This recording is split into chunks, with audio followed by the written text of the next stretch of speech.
All right, you fantasy fuckholes.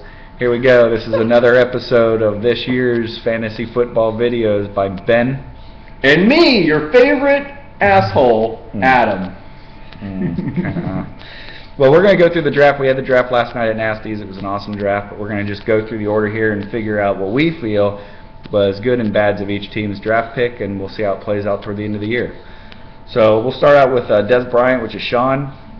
We're just going to go over the strengths and weaknesses real quick. Strengths, I love his quarterback selection. It was real solid from the beginning all the way to the bench, as well as his wide receiver core. Wide receiver core looks really solid. It's pretty much going to be the case for everybody here this year. There's tons of wide receivers, just not a lot of running backs. It was slim pickings. So that's what I have for Dez Bryant. I have strengths as running backs. I like DeMarco Murray and Jamal Charles. I believe his biggest weakness is actually going to be his bench players, specifically for wide receivers. So I don't think that he really has a lot of good bench wide receivers. I like Antonio Brown and Brandon Marshall, but I don't like any of his backups that much. I think that's his weakness. So we'll go to Tebow before me, and that is Josh Seymour. I thought his strengths were running back and QB. He has a lot of really good depth there. Hopefully Mojo gets his contract worked out and Frank Gore doesn't see that much split time.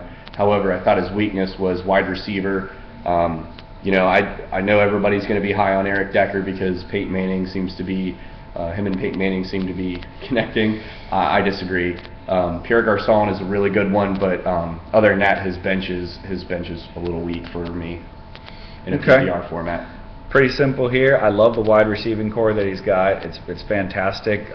Thing that makes me a little bit worried are running backs. Mojo still doesn't have his contract. It's going to take a few weeks to get in shape, playing shape per se. I mean, we know these guys are still in shape, but get back used to the new system, things like that. And like Adam said, Frank Gore getting up there in age and doing split time with Kendall Hunter possibly.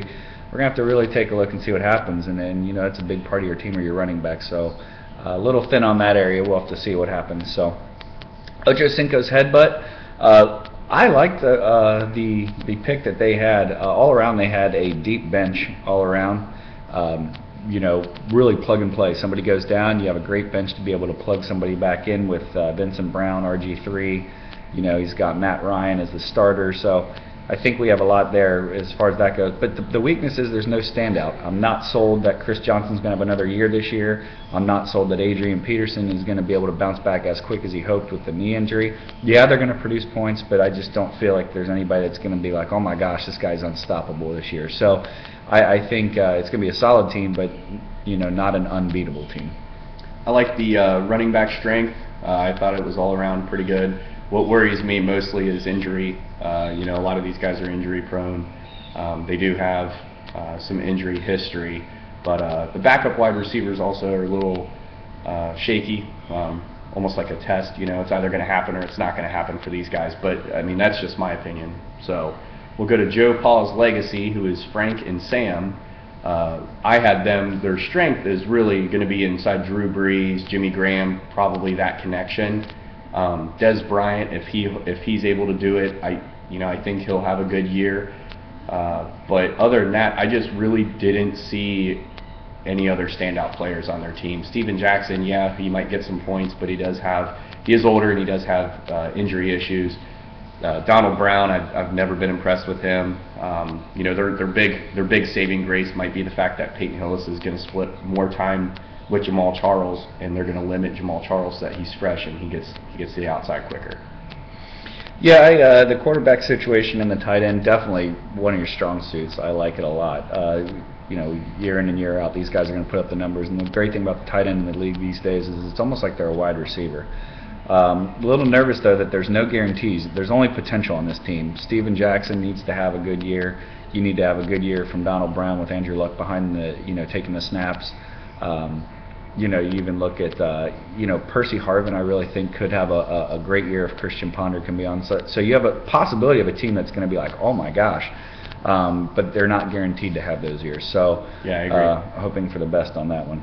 I don't care whether you agree or not. All right, the Hamburglar. Deep in the quarterback position. 4 quarterbacks, that's a lot. But, there's you got to pick up what's out there, and having that strong point, that's where a lot of your points are going to come from.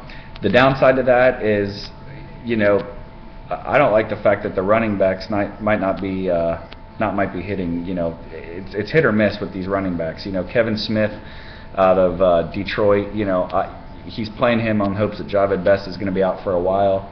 Cedric Benson out of Green Bay needs to have a good year, in which he'll put up numbers. You know, Kendall Hunter with San Francisco, that's splitting time with Frank Gore. So there's really not a lot of standout there at running back.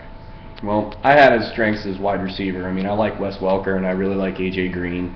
And Macklin, you know, he's the other side of Deshaun Jackson, so, you know, you got some good PPR people there. The weakness that I see really for this team is, other than Ray Rice, he has no running backs.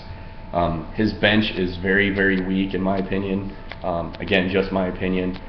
You know, Cedric Benson might be a good play, but I mean, you know, Kendall Wright, Kendall Hunter, those kind of guys, I don't think that they're really going to have that good of a year unless something happens to Frank Gore, Kendall Hunter. I think he's just going to be you know, steady about 5 points maybe a week. So that's what I have. We're going to move on to Powder Puff Grim.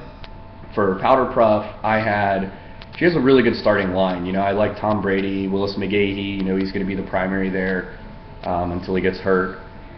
Ben Jarvis, Green Ellis, I think he's good. Roddy White. I'm not a big fan of Meacham. That's just me. Canis. I like Fred Davis, Torrey Smith, but I don't like her bench. Her backup players, I'm a little questionable on.